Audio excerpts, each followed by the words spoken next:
Channel में आपका हार्दिक स्वागत है। आज हम भारत की राजधानी दिल्ली के अंदर बात कर रहे हैं मौलाना आज़ाद मेडिकल सभागृह से।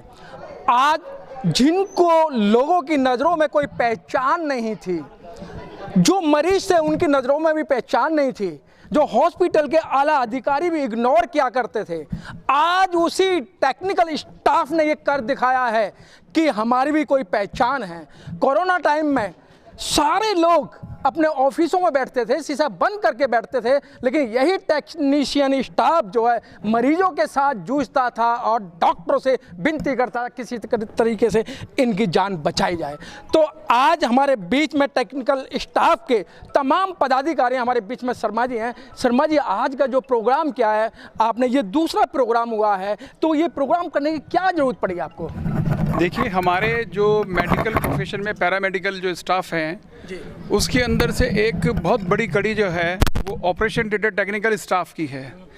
हमारे जो इंटायर सोसाइटी है उसके अंदर ये अवेयरनेस नहीं थी है कि जो पैरामेडिकल कैटेगरी भी कुछ होती है।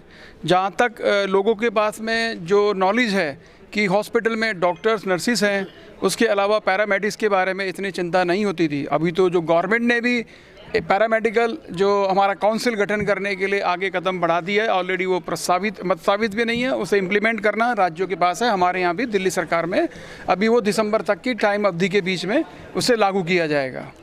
उसके अलावा जो हमारा जो ओटी टेक्निकल स्टाफ है पैरामेडिकल के कैडर में, उसका एक बहुत वास्ट फील्ड है जो आईसीयू से लेकर ओटी से लेकर सीएचएसडी यानी सेंट्रल स्टाइल सप्लाई डिपार्टमेंट, जहाँ पर इंटायर हॉस्पिटल का पूरा इन्फेक्टेड में जो हमारा यूज्ड आइटम्स हैं, जो इंस्ट्रूमेंट्स हैं या लीलन हैं, वो सारे स्टरलाइज करते हैं दोबारा से उसे सर्जरी के लिए।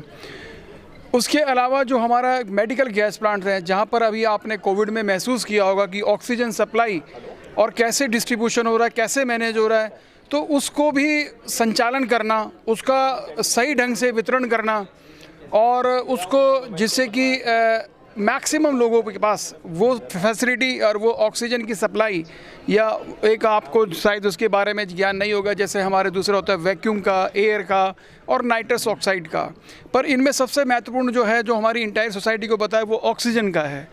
ऑक्सीजन का संचालन, उसे मेंटेन करना, उसके इक्विपमेंट्स, उसकी मशीनरी को भी देखना, वो भी हम ही लोगों का काम है। यानी जो हम ओटी टेक्नीशियन बोलते हैं, ये हमारी इंटायर सोसाइटी में, हमारे देश में इस बारे में नहीं पता है। आईसीयू, जो हमारे जितने भी आईसीयू हैं उसमें भी 98% लोग हमारे ही कैडर के लोग काम करते हैं। ये भी हमारी सोसाइटी को नहीं पता है, ये भी ओटी टेक्नीशियन कैडर के स्टाफ हैं। इसके अलावा सीएसडी जहाँ पर इस सारे हॉस्पिटल का सीएसडी, और अभी जो इंटायर हॉस्पिटल, जितने भी बड़े हॉस्पिटल बन रहे हैं, उनके अंदर एक डिपार्टमेंट क्रिएट हुआ जिसे बोलते हैं TSSU यानी theatre supply unit, theatre style supply unit. तो उसके अंदर भी हमारे ही कैडर के लोग काम करते हैं। तो वो जो सोसाइटी में जो अवेयरनेस नहीं है कि भाई इतनी बड़ी वास्ट फील्ड होने के बाद भी जो इक्विपमेंट्स लैब में यूज़ होते हैं, उनमें से भी आधे से ज़्यादा इक्विपमेंट हमारे यहाँ ऑपरेशन थिएटर आईसीयू में यूज़ होते हैं। जो वहाँ एक्सरे में यूज़ होते हैं, उसमें भी अधिकांश इक्विपमेंट जो हैं, अल्ट्रासाउंड मशीन से लेके, C-आर्म से लेकर के, एक्सरे मशीन से लेकर के, वो भी हमारे टेक्नीशियन ऑपरेट करते हैं इन ऑपरेशन थिएटर्स में।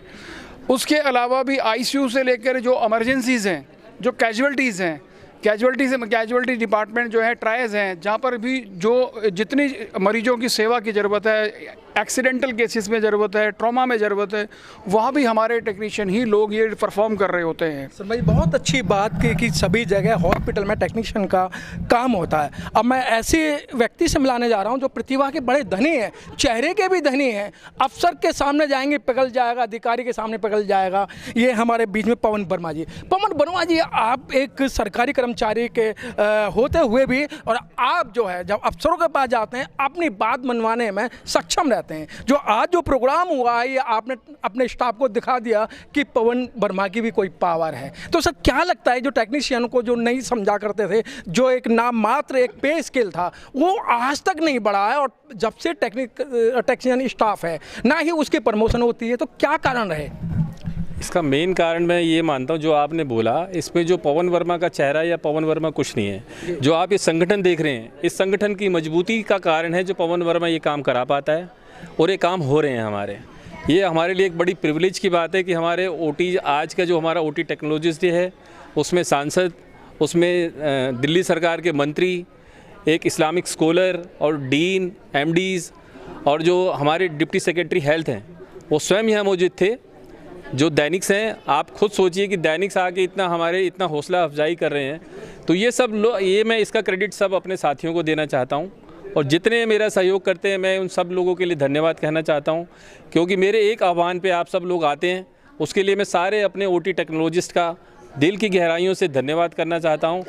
और मैं निवेदन करना चाहता हूँ आप सबसे कि इस एकता को बनाए रखें और कोशिश करें कि अगली बार जो आज हमने यहाँ मौलाना आज़ाद मेडिकल कॉलेज में किया है, इसको हम किसी और बड़े किसी स्टेडियम में करें और इतनी भव्यता दिखाएं लोगों को कि उनको मजबूर होना पड़े। हमारे जो पे स्केल का जो मैटर चल रहा है, जो पे स्केल की जो मैटर की जो कमेटी है, उसमें सेंट्रल गवर्नमेंट में मेंबर हूं, और ये मैं आप सब इसके आपके चैनल के माध्यम से मैं सब लोगों को बताना चाहता हूं कि जो मिनिस्ट्री ऑफ हेल्थ ने उसको अप्रूव कर दिया है। जो हमारा ओटी टेक्नीशियन का जो पे स्केल था 5 से 8 हज़ार का जो पे स्केल था, जो 1996 से अभी तक लागू नहीं हो रहा था, उसको मिनिस्ट्री ऑफ हेल्थ ने अप्रूव कर दिया है और वो अप्रूव होके मिनिस्ट्री ऑफ एक्सपेंडिचर में गया हुआ है। और बहुत जल्दी आपको ऐसी अच्छी न्यूज़ मिलने वाली है जिससे हम सब लोगों का हौसला और अफजाई होगी।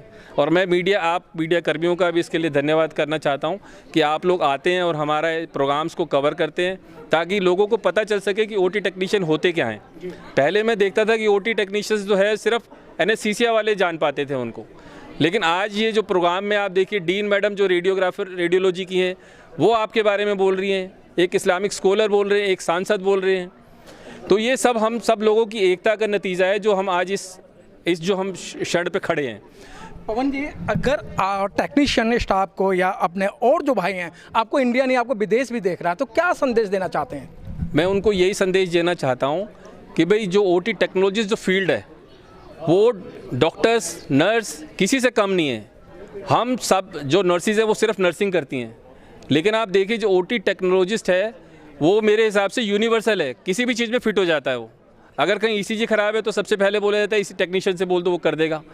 कहीं कुछ भी काम होता है तो हम लोग ऐसे हैं जो हॉस्पिटल की रीढ़ की हड्डी है, जहाँ ज़रूरत पड़ती है हम उसको जाके उसको रिपेयर करते हैं और हॉस्पिटल को सुचारू रूप से चलाने का अपनी पूरी जान को जोखिम में डाल के करते हैं। मैं आपको कोरोना पीरियड का एक एग्जांपल देना चाहता हूं कि जो हमारे चरण सिंह जी थे लोकनायक हॉस्पिटल में टेक्निकल सुपरवाइज़र, उन्होंने बीमार होते हुए भी अपनी जान की बाजी लगा के कि भाई किसी पेशेंट को कोई नुकसान ना हो जाए, वो स्टोर में थे, लास्ट डे तक उन्होंने काम किया। तो ये सलाम है हमारे ओटी टेक्नीशियंस को सबको कि जो इन्होंने इतनी डेडिकेशन से काम करते हैं, और उसी डेडिकेशन का आज नतीजा है जो आज हम जिसके हकदार थे वो हमें बहुत जल्द मिलने वाला है। चलिए, बहुत बहुत धन्यवाद।